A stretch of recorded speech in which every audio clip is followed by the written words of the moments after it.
Selling, telling and making deals. This is the sideshow at the Mining Indaba in Cape Town. A chance for mining companies and those who sell services to talk business. Like this company which surveys mining sites from the air. The talks may be short, the wait for a deal can be long. It can take anything from 3 weeks to 2 years to bring up a project to actually signing a contract. The Mining Indaba has seen many deals and issues. Anglo boss Cynthia Carroll put the cat among the pigeons when she condemned the idea of nationalisation. In mining, lead times are long, and companies need to be able to plan with confidence 20, 30, 50 years ahead. And the amounts involved are significant, with the investments requiring billions of dollars. Mining companies simply will not invest if they cannot be assured that the assets they create will be secure.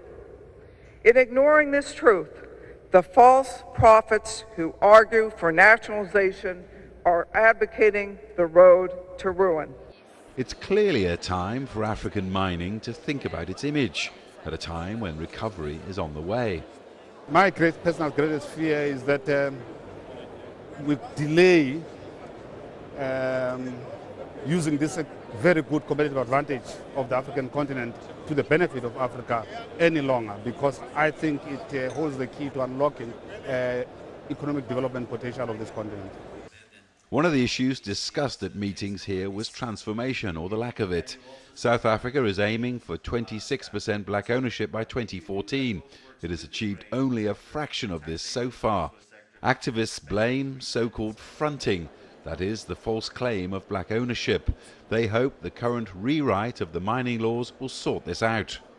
I think, therefore, the amendment also will strongly assist to stop fronting. And I think the government have to take a very strong position and punish those who are fronting, because that is basically killing the aspiration of building and bringing in those who were excluded in the economy in the past. Investors will watch carefully, but according to the global head of mining and minerals for one major bank, foreign investors may not be as perturbed as many may think. I think investors are very positive and if I may say so, even bullish. And we've seen that through the performance of equity stories with companies with projects in Africa. The reason why they're positive is because you have the resources here. It's relatively underdeveloped, relatively underexplored, sub-Saharan Africa. And secondly, in terms of pricing, assets still are, you could argue, at a relative discount to markets such as Australia or Canada. Now, there has been a lot of talk in recent years about Chinese forays into African mining. At this Mining Indaba, one of the stories was Australian forays into Africa. Since 2005, the number of Australian mining companies in Africa has trebled to more than 220. Stephen Parsons is heading into West Africa in search of gold. Yeah, well, look, I mean, there's a few countries. I mean, everyone's familiar with Ghana because of their long history of mining there.